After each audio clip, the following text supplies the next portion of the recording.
저녁과 전 세계의 체인점을 가지고 있는 할라데이 인스 호텔이 있습니다.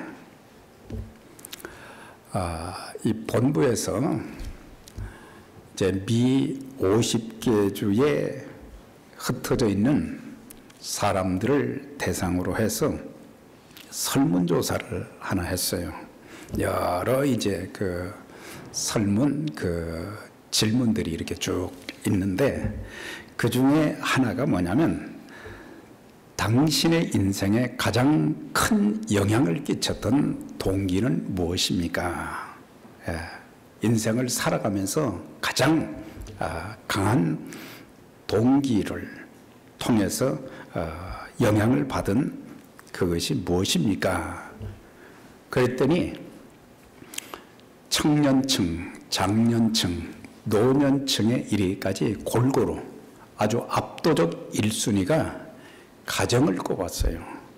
가정 때문에, 가족들 때문에 이렇게 잘 할 수가 있었습니다.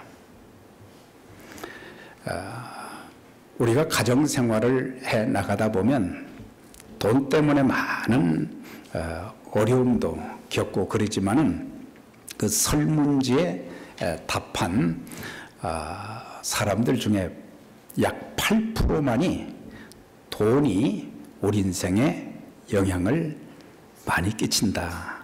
그 정도로 이렇게 답변을 했다고 하는 것입니다. 그래서 가정은 인간의 삶에 가장 큰 영향을 끼치며 가족 구성원들의 행복감을 심어주는 그런 곳이 바로 가정이라고 하는 것입니다. LA 페퍼타임 대학교 교수 닉 스티넷이 책을 한 권 썼는데 그 제목이 뭐냐? 강한 가정의 비밀이다. 그래서 Secrets of Strong Family, 강한 가정을 만들어 가는데 중요한 비결, 요소가 뭐냐? 그걸 지적하면서 이런 가정에서 자라나는 아이들은 행복한 장래가 보장된다. 그렇게 주장을 했어요. 첫 번째가 뭐냐면 헌신, 커미트먼트. 그러니까 가족 구성원들이 팀 의식이 강한 가족들, 화목하고 단결하는 거, 그것이 첫 번째 비결이다. 두 번째는 감사, appreciation. 서로 칭찬하고 격려하며 붙들어주는 가족. 사실 가족들이 살다 보면 여러 가지 어려운 일이 있을 때 서로에 대해서 원망과 불평을 또 비난을 서슴지 않잖아요. 다른 사람들한테는 잘 말할 수 없지만 가족들은 편하다고 생각해서 함부로 말하는 경우들이 굉장히 많이 있어요. 먼 사람일수록 인격적으로 대우해주면서 또 말 한마디 해도 조심하지만 가까운 사이일수록 사람들은 함부로 대하기가 쉽다고 하는 것입니다. 그래서 가족들 간에 자꾸 칭찬해주고 격려해주고 위로해주는 그런 가족이 또 비결이다. 그 다음에 소통, 커뮤니케이션. 그러니까 가족들 간의 대화가 많이 있어야 되고 또 상대방이 이야기를 할 때에 잘 들어줄 수 있는 가족들. 뭐 매일 만나고 그렇지만은 또 가끔 만나기도 하고 그렇지만은 하여튼 어떤 방법으로든지 서로 가족 구성원들 간의 대화가 좀 자주 있어야 된다. 그리고 힘든 그런 가족들, 또 힘들다는 고민이 되는, 염려가 되는 불안한 그런 요소들을 얘기하면은 뭐 그런 것 가지고 그러냐 그렇게 하지 말고 잘 들어줄 수 있을 때 스트레스에서도 해방되어지고 가족들끼리 끈끈한 그런 관계를 가질 수 있다. 그 다음에는 동행, time together 그랬어요. 그러니까 가능하면 우리가 이제 핵가족이 되다 보니까 가족들 간에 자주 만날 수는 없지만 가족들이 같이 식사할 수 있는 뭐 일하는 시간도 다르고 여러 가지 다르지만은 가능한 가족들이 한 가족들이 식사를 같이 하는 시간이 많아야 된다. 네. 또 집안일도 어떤 가정주부 한 사람에게만 다 맡겨놓고 그런 게 아니고 서로 자기들이 할 수 있는 일은 조금씩 나눠서 이렇게 하는 일, 그렇게 할 때에 지치지 않고 또 기쁜 마음으로 일할 수 있게 되어지고, 또 게임을 해도 무슨 운동을 한다든지 무슨 놀이를 할 때에도 가족 구성원들이 같이 이렇게 하는 놀이를 하는 것. 그 다음에 가족들이 가능하면 집 밖에서, 이제 일터에서는 일을 하지만은 일터에서는 끝나고 나서 집으로 돌아와서 가능하면 집 안에서, 집 밖에서가 아닌 집 안에서 시간을 가족들과 이렇게 많이 보내는 것. 그게 우리 이민 생활에 쉽지는 않지만은 조금만 우리가 노력을 하면은 온 가족들이 타임 투게더 같이 동행할 수 있는 그런 기회가 되어지고 또 건강한 가정을 세워나갈 수 있다. 그 다음에는 극복하는 기술, overcome skills 그랬어요. 그러니까 가족들 중에 어려운 문제를 겪는 자들이 있잖아요. 그럴 때 뭐 이렇게 투정도 하고 별의별 참 힘들게 하는, 가족들을 힘들게 하는 그런 사람들이 있는데, 가족들이 그것을 등 돌리지 말고 그 사람이, 그 자녀가, 그 가족 구성원이 그 어려움을 극복해 나갈 수 있도록 이렇게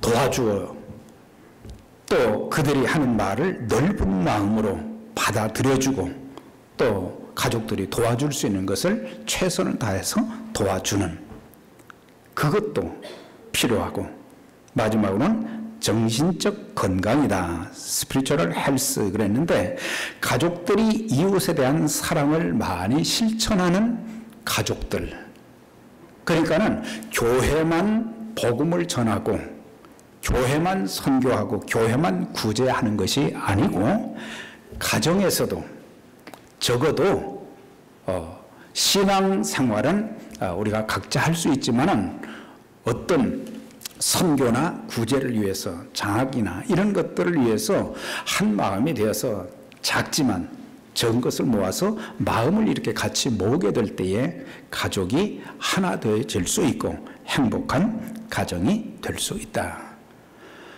그래서 이상의 6가지는 우리의 가정에서 뿐만 아니라 교회 안에서도 적용해 볼 수 있는 그런 내용들입니다. 하나님께서 친히 세우신 두 기관이 있잖아요. 하나는 가정이고 하나는 교회입니다. 그래서 가정과 교회는 분리할 수가 없고, 가정과 교회가 건강하게 잘 세워지게 되면 사회가 밝아지고 또 국가 공동체도 아름다워질 수 있다고 하는 것입니다. 그래서 가정은 가족 구성원들의 일생의 행복과 불행에 가장 큰 영향을 주는 것이다. 그래서 가족이 해피하지 못하면, 가족들의 삶이 불행하고 서로 상처를 주고 비난하고 그런 데서 자란 어린 아이들이 나중에 커서는 문제가 되어지고, 그래서 사회적으로 큰 악영향을 끼치는 경우들이 많기 때문에, 그래서 우리의 가정, 우리가 건강을 위해서는 우리가 여러 가지 수단을 사용하잖아요. 약도 먹고 운동도 하고, 좋다는 것은 우리가 다 먹잖아요. 그런데 우리의 가정을, 건강하고 행복한 가정을 이루어가기 위해서는 그렇게 힘쓰지 않는다는 것입니다. 그리스도의 몸된 교회를 행복하게, 이름만 교회가 아니라 그리스도께서 주인 되시고 그리스도께서 참 함께 하시고 축복하시는 아름다운 그 공동체 되기 위해서는 우리가 서로를 배려하면서 또 기도하면서 격려해 주면서 그렇게 세워나가게 되면은 하나님의 일도 더 효과적으로 힘있게 감당할 수 있게 되는 것입니다. 그래서 오늘 우리가 물어야 될 질문은 우리 가정은 행복한 가정을 이루어가고 있는가? 한순간에 행복해지는 건 아니죠. 우리가 과정 중에 우리 가정은 정말 행복한 가정인가? 네. 우리가 섬기는 교회는 행복한 교회로 세워져 가고 있는가? 그래서 교회도 가족과 같은 그런 마음으로 교제하고 기쁨으로 교회를 세워가야 그래서 수고하는 사람들도 기쁜 마음으로 하게 되어지고 우리가 두 가족을 생각할 수 있죠. 하나는 육신의 가족, 또 하나는 영적인 가족입니다. 그래서 오늘은 지난 4주 동안은 육적인 가족관계에서 어떻게 해야 될지 그걸 말씀을 드렸는데 오늘은 영적인 가족, 교회 공동체, 교회 공동체에 대한 주님이 말씀하신 그 내용을 우리가 좀 살펴보고자 합니다. 사실 우리가 여기에 이렇게 앉아있지만 한국에서 전혀 서로를 몰랐던 사람들입니다. 또 이 미국 뉴욕이라는 곳에 같이 와 있어요. 여기서도 우리가 같이 만날 수 있는 사람들이 아니었어요. 그런데 예수 그리스도를 구세주와 주님으로 영접해서 하나님의 자녀가 되면서 이제 교회 생활을 하다 보니까 하나님이 인도하셔서 내가 오고 싶어서 그게 아니고 하나님이 인도해 주셔서 우리가 한 가족이 된 줄 믿습니다. 하나님이 인도해 주셨다. 그러니까 하나님이 인도하신 것을 내 마음대로 막 깨트리고 그렇게 하지 말아야 되죠. 그러면서 한 가족이 되었을 때 늘 우리가 하나님 앞에 개인적으로나 공적으로 기도할 때 뭐라고 기도합니까? 전능하신 하나님 우리 아버지. 그래서 꼭 하나님 다음에 아버지가 들어가는 거예요. 하나님이 우리의 아버지가 되시고 우리는 예수님을 믿음으로 말미암아 하나님의 자녀들이 되었단 말이죠. 그러니까 영적으로 볼 때 우리가 이거는 한 가족이 되었다. 그리스도께서 피를 흘려 죽으심으로 말미암아 우리가 죄사함 받고 그 피로 말미암아 죄사함뿐만 아니라 혈연 관계가 이루어지게 되었기 때문에 그래서 행복한 교회 생활을 하기를 원한다고 하면은 우리 공동체라는 말도 중요하고 또 하나는 우리 가족이다. 그런 생각을 가져야지 가족들에 대해서는 우리가 조금 더 인내해주고 참아주고 이해하고 배려하려고 하지만 사실 교회에서는 그렇지 않을 때가 참 많아요. 그래서 우리가 가족의 개념에서 영적인 가족의 그 개념에서 우리가 신앙생활, 교회 생활을 하면 좀 스트레스도 덜 받고 또 행복하게 될 수 있다고 하는 것입니다. 그래서 영적인 가족은 혈연 관계, 그 다음에 인종 관계를 초월하잖아요. 초월하는 거예요. 색깔, 피부 색깔이 다 다르고 인종이 다르고 다 달라도 우리는 그리스도 안에서 하나다. 오늘 이 본문을 보면은 이 본문은 삼복음에 그러니까 마태, 마가, 그 다음에 누가복음, 공관복음에 다 나와 있어요. 그래서 제가 세 군데를 다 읽어봤더니 거의 전체가 다 비슷한 이것은 뭐예요? 마태나 마가나 누가 성령의 감동을 통해서 그들이 이 말씀을 기록하면서 이건 참 중요한 내용이다. 그렇기 때문에 모든 복음서에 이렇게 다 기록되어 있는데 예수님께서 이제 공생의 사역을 시작하신 지 얼마 되지 않아서 제자들을 불러서 12명의 제자들 앞으로 그들과 함께 복음의 사역을 감당할 그런 일꾼들을 이제 다듬어지진 않았지만은 다 그들을 선택을 한 뒤에, 그런 다음에 굉장히 이렇게 바쁘게 사역을 하셨어요. 그런데 말씀 전하는, 뭐 귀신도 쫓아내고 또 병든 자들도 고치시고 그랬지만 말씀 전하는 일을 굉장히 힘써서 예수님이 하셨어요. 그런데 그날 열심히 말씀 사역을 하고 있는데 예수님의 어머니 마리아와 또한 그의 동생들이 여러 명이 되거든요. 여러 명이 예수님이 말씀 전하는데 찾아온 거예요. 그러니까 어떤 사람이 말씀 전하고 있는 그 예수님, 아마 예수님 말씀 전하는데 그걸 중단시킨 것 같아요. 그러니까 설교할 때 방해하는 사람과 똑같죠.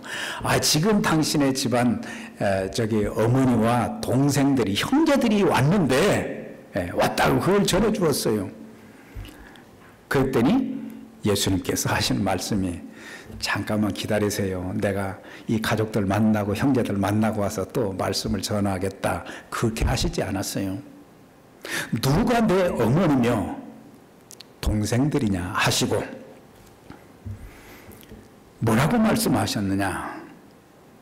누구든지 하나님의 뜻대로 행하는 자가 모두 다 내 형제요 내 어머니니라.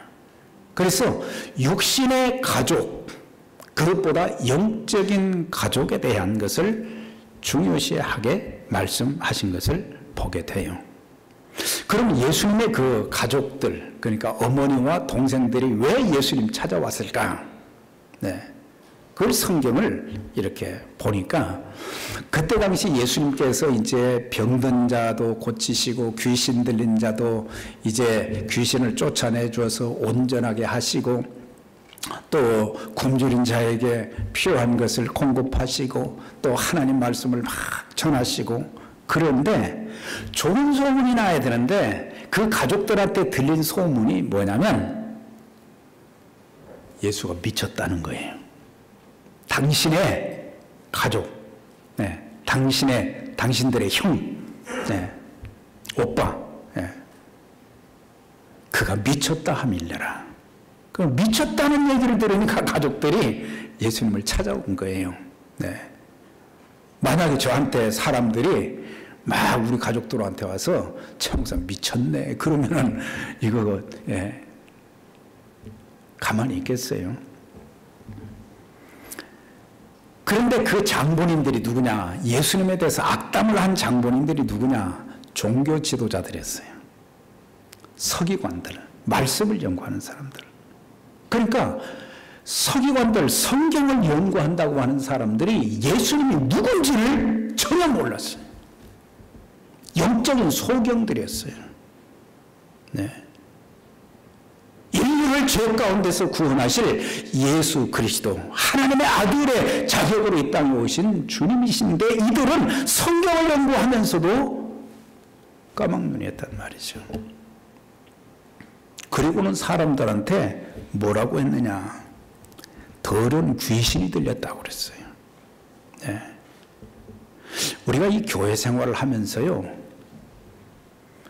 신앙생활을 오래 했던 그런 사람들이 조심해야 될 것이 뭐냐면, 우리가 신앙생활을 오래 하고 성경을 조금 알다 보면은 판단력이 많이 생겨요. 그러다 보면 모든 것을 함부로 판단하고 그리고 블레임할 때가 굉장히 많은 거예요. 모든 사람이 다 잘할 수 있는 건 아니거든요.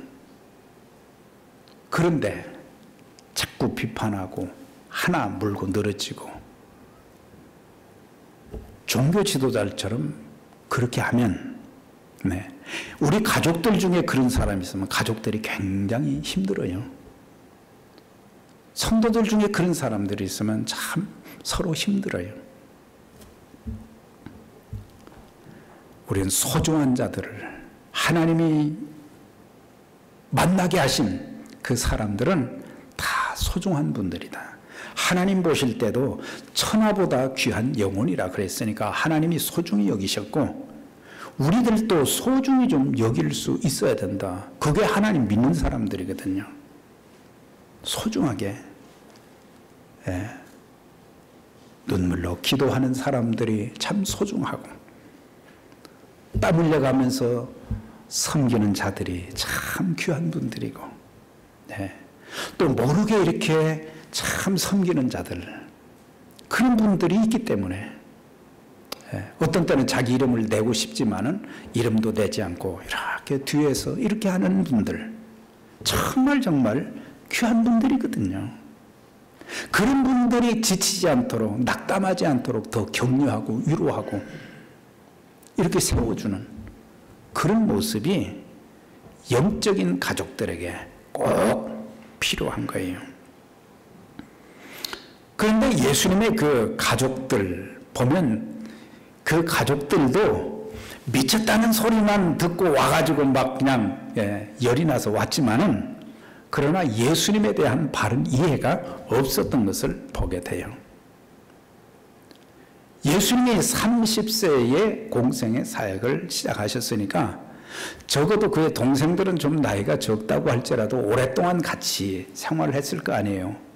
또 요셉은 일찍 세상을 떠나서 예수님이 큰 아들의 자격으로 목수의 일을 하면서 그 짐을 지고 가는데 그렇게 생활을 하면서 예수님을 그냥 육신적인 형 정도로 오빠 정도로 생각을 한 거지 예수님이 하늘의 보좌를 버리시고 이 땅에 오신 하나님의 아들 메시아라는 그런 것들 그러니까 예수님의 동생들도 신앙생활을 안 했어요.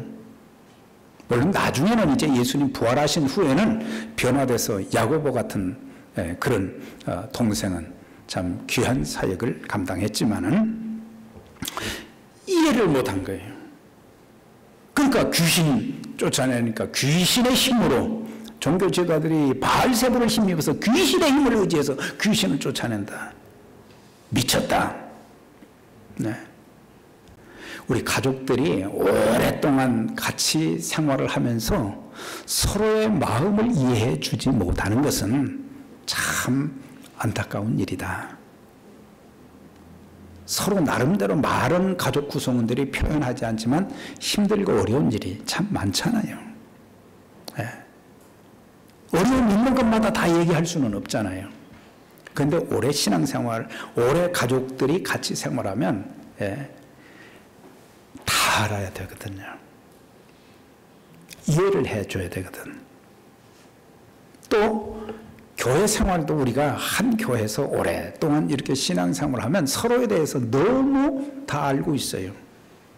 그러니까 너무 잘 알고 있기 때문에 존경하는 마음은 별로 없지만 그러나 오래 같이 교회 생활을 했다면 서로를 알아주고 이해해주는 그런 마음이 필요한 거예요.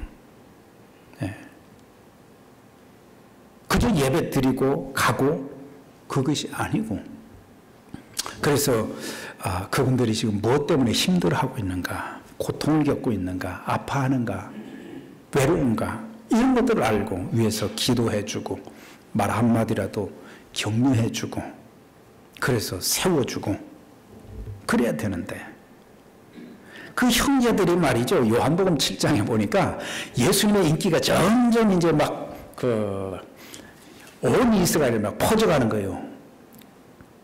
죽은 자도 살렸다. 불치의 병도 고치셨다. 귀신도 쫓아내주었다. 그랬더니 하는 말이 사람들이 자기를 나타내기 위해서는 많은 사람들이 있는 곳에 가는데 형님도 저 유대로 가소서. 그러니까 나사렛에서 자랐잖아요. 베들레헴에서 태어났고 나사렛에서 자라고 나중에는 갈릴리로 이사를 갔다 그랬어요. 그러니까 갈릴리도 시골이란 말이에요. 근데 유다는 어떤 곳이냐? 거기는 예루살렘 성전이 있는 곳이란 말이죠. 수도예요. 그러니까 사람들이 많은 데거든요. 그러니까 사람들이 많은 데 가서 당신이 이런 사람이다, 이걸 좀 나타내라, 그렇게 얘기를 해요. 자신을 세상에 나타내소서. 이는 그 형제들이라도 예수를 믿지 아니함이라. 그러니까 예수 안 믿다 보면 세상적일 수밖에 없다. 그래서 예수 믿어야 우리가 우리의 인생관과 목표, 삶의 가치관, 이런 것들이 하나가 될 수 있는 거예요. 그런데 예수 안 믿으면 믿는 사람하고는 목표와 방향이 다르는 거예요. 삶의 스타일이 완전히 다른 거예요. 그래서 온 가족이 천국도 가야 되지만 행복한 그런 가정을 또 삶을 누리기 위해서는 우리가 참 신앙생활을 잘하는 것이 참 중요하다. 그래서 세상적으로만 생각을 했어요. 오늘 우리들도 이 가족 구성원들과 또 교인 구성원들, 이 공동체 서로에 대해서 이해하고 또 그 사람을 위해서 격려해 주는, 그래서 주님 중심으로 주님의 마음을 이해하고 우리가 말하고 행동해야 된다.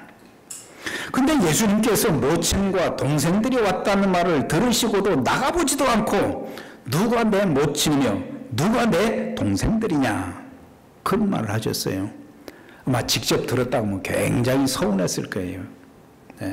그런데 예수님께서는 육적인 관계를 무시하신 것이 아닙니다. 다만 여기에서는 영적인 관계를, 예수님이 비유에 아주 천재라는 말을 쓰면 안 되지만 비유의 그 설교를 참 잘하셨어요. 아주 적재적소에 필요할 때마다 비유를 들어서 말씀을 많이 하셨거든요. 그러니까 말씀 전하면서 이 신령한 여기 함께 모여있는 그 가족들을, 영적인 가족들을 이제 생각하면서 육신의 가족들과의 그런 대비시키면서 신령한 영적 관계를 더 강조하신 것을 보게 돼요. 예수님께서는 십자가를 지시고 마지막 이제 숨이 끊어지는 그 시간에 자신의 육신의 어머니 마리아를 요한에게 이렇게 부탁하신 것을 보게 돼요. 그것은 뭐예요? 예수님께서는 육적인 인간관계도 굉장히 가족관계를 소중히 여기셨다는 거예요. 그렇지만 주님은 영적인 신령한 관계를 더 중요하게 여기셔서 요한에게 어머니를 부탁을 했어요. 기독교는 육신의 가족관계를 아주 중요하게 여깁니다. 하나님 관계뿐만 아니라 육적인 관계, 예를 들면은 자녀들아 너희 부모를 주 안에서 순종하라. 내 아버지와 어머니를 공경하라. 자녀들은, 크리스찬 자녀들은 부모에게 효도하라는 거예요. 효도. 그 관계를 소중하게 말씀하신 거예요. 부모들에게는 너희 자녀를 노엽게 하지 말고 주의 교양과 훈계로 양육하라. 이거는 부모가 자녀들에게 함부로 하지 말라는 거예요. 내 자식이니까 내 마음대로 한다, 그게 아니라는 거죠. 또 남편과 아내에게,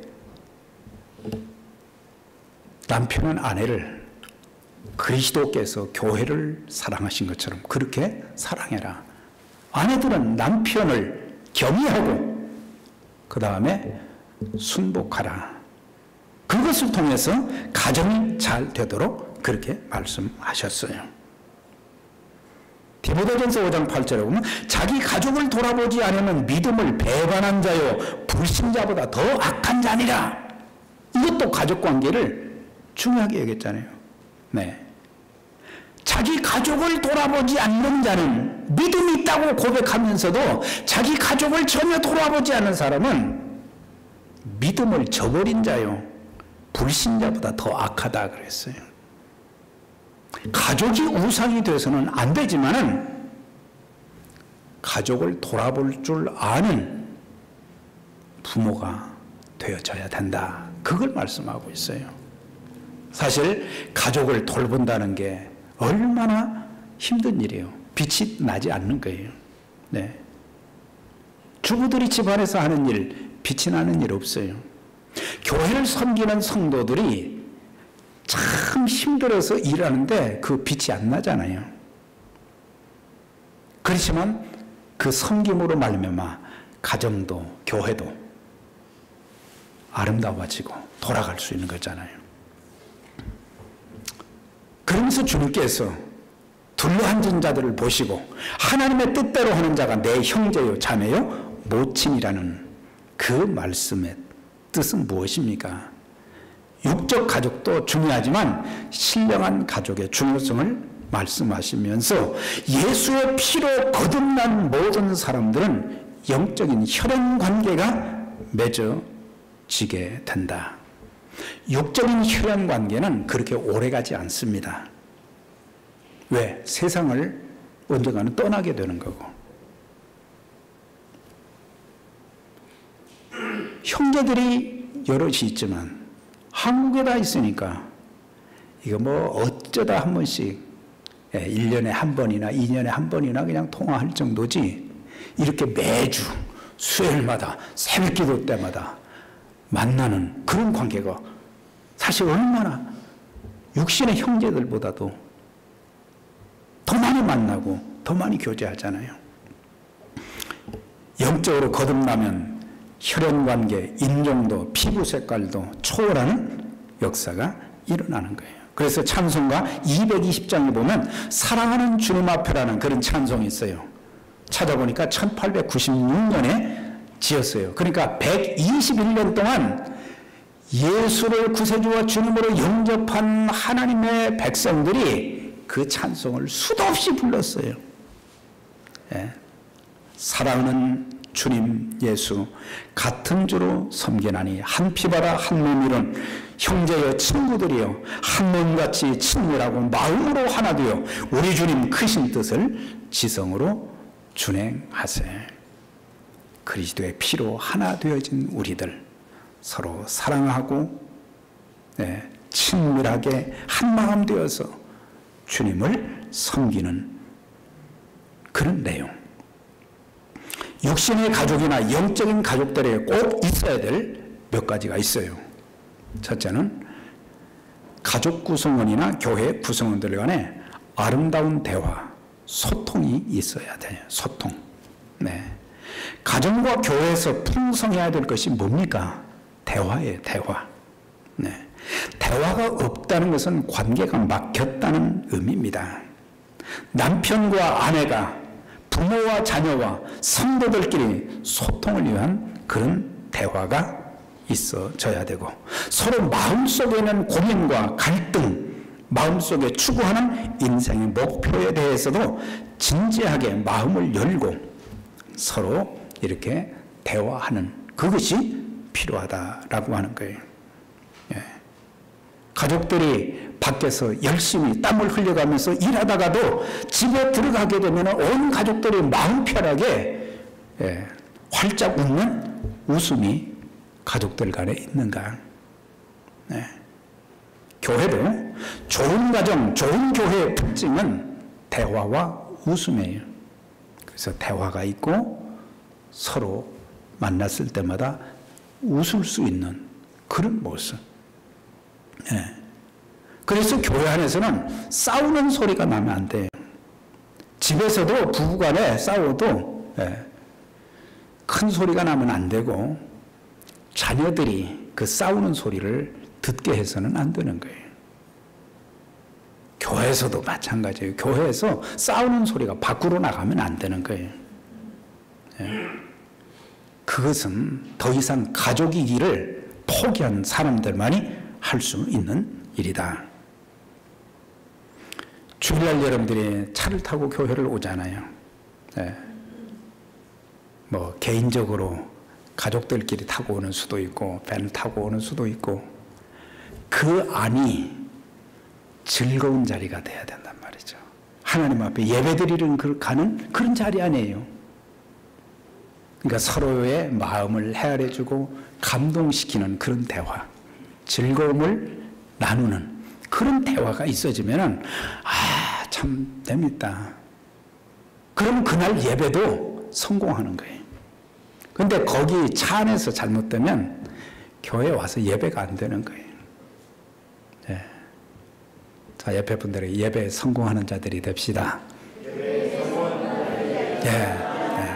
그래서 주일날은 집안에서도 옷도 토요일날 딱 준비해놓고 미리미리 다 준비해놓고 그래야지 식도 일찍 준비를 안 해가지고 겨우 교회에 올 수 있는데 제대로 안 해가지고 말이야 늦으면 또 가족 부부간에 서로 다투고 막 또 차를 타고 오면은 그게 예배가 되겠어요. 예. 그래서 여럿이 같이 오든지 하든지 우리가 즐거운 대화 그러면 좀 소통이 되어지는 것이고 하나가 되어야죠. 가족들의 성격을 분석해 보면 다 다릅니다. 네. 우리 교회에서 인격훈련반을 강조하는 이유가 상대방의 성격의 장점도 알아야 되지만 단점을 알고 그 단점을 우리가 이해하면서 내가 그 사람에게 맞춰주는 거예요. 사람들은 전부 나한테 맞춰달라고 그러거든요. 네. 집안에서도 아이들 보면 어린애들 전부 자기한테 다 초점을 맞춰달라는 거잖아요. 아주 이기적이잖아요. 우리가 교회에서도 나한테 초점을 맞춰달라고 하지 말고 어디에요? 첫째는 주님께 그 다음에 교회에 초점을 맞춰야 되는 거예요. 교회에 초점을 맞춰줘야 돼요.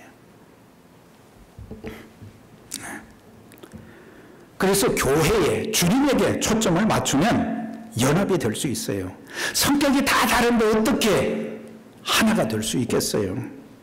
네. 그래서 우리는 한 가족답게 형제의식을 가지고 굳게 뭉쳐서 살아가면 주님께서 좋아하시지만 서로 미워하고 싸우고 분열하면 마귀가 좋아하는 거예요. 그러면서 서로 사랑하는 관계가 되어지면 다른 사람들의 허물도 덮어줄 수 있는 거고 우리는 다른 사람들의 허물을 자꾸 파헤치고 비판하고 그런 것이 교회가 아니에요. 그리고 서로 용서해야 된다. 가정은 어떤 곳이냐? 용서하는 곳이에요. 자녀가 뭘 잘못했어도 부모가 용서하고 남편이 좀 잘못했어도 아내가 용서하고 아내가 좀 부족해도 남편이 용서하고 서로 용서하며 사는 곳이 가정이고 교회예요. 네, 우리가 완전한 사람이 없거든요. 그래서 신령한 관계도 서로 관용을 베풀며 남의 허물을 가리워주고 나쁜 것, 기분 나쁜 것은 잊어버리고 서로 웃으며 반기며 살아가야 된다. 누가복음 17장 3절에 만일 내 형제가 죄를 범하거든 경고하고 회개하거든 용서하라. 만일 하루에 7번이라도 내게 죄를 짓고 7번 돌아와 내가 회개하노라 하거든 너는 용서하라. 그걸 말씀해 주셨어요. 자, 그러면서 50절인데 50절 마지막에 보면 누구든지 하늘에 계신 내 아버지의 뜻대로 하는 자가 내 형제요 자매요 어머니냐 그걸 말씀하셨어요. 아주 중요한 것을 말씀하셨어요.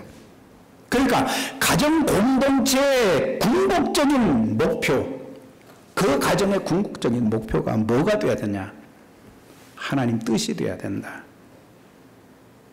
교회 공동체와 교회 구성원들의 그 목표도 뭐냐? 하나님 뜻에 두어야 된다. 하나님 뜻은 뭡니까? 내가 하늘에서 내려온 것은 내 뜻을 행하려 함이 아니라 나를 보내신 이의 뜻을 행하려 함이라. 나를 보내신 이의 뜻은 내게 주신 자 중에서 내가 하나도 잃어버리지 않고 마지막 날에 다시 살리는 것이니라. 이건 뭐예요? 영혼 구원이잖아요. 거기에 포커스를 두라. 목표를 두라. 가정 공동 목표가 있어야 된다는 거죠. 교회 공동 목표가 있어야 된다는 거죠. 선교하는 거, 구제하는 거. 이것이 우리의 공동 목표가 선교와 구제를 통해서 복음이 전해지는 거. 여기에 우리가 포커스를 맞추면 다른 지역적인 문제는 그냥 넘어갈 수 있는 문제들이에요. 근데 여기에 포커스를 두지 않으니까 지역적인 아주 사소한 그런 문제들을 가지고 거기에 초점을 다 맞추게 되는 거예요. 사랑하는 여러분, 우리는 그리스도 예수 안에서 한 영적인 혈연 관계 가족입니다. 한 가족은 하나가 될 때 한 가족이라고 말할 수 있습니다. 서로 사랑하고 화목하게 지내는 것이고 서로 공동 목표를 향해서 서로 한 마음으로 협력하고 주님의 뜻을 이 땅에 펼치는 것입니다. 그래서 사람들이 참 저 가정은 행복한 가정이네, 행복한 부부네, 그런 말을 좀 들을 수도 있어야 되고, 저 교회는 참 아름다운 교회네, 그런 걸 좀 들을 수 있고, 이런 평을 받으면서 주님 나라 확장에 귀하게 쓰임받는 저와 여러분들이 되시기를 주의 이름으로 축원합니다.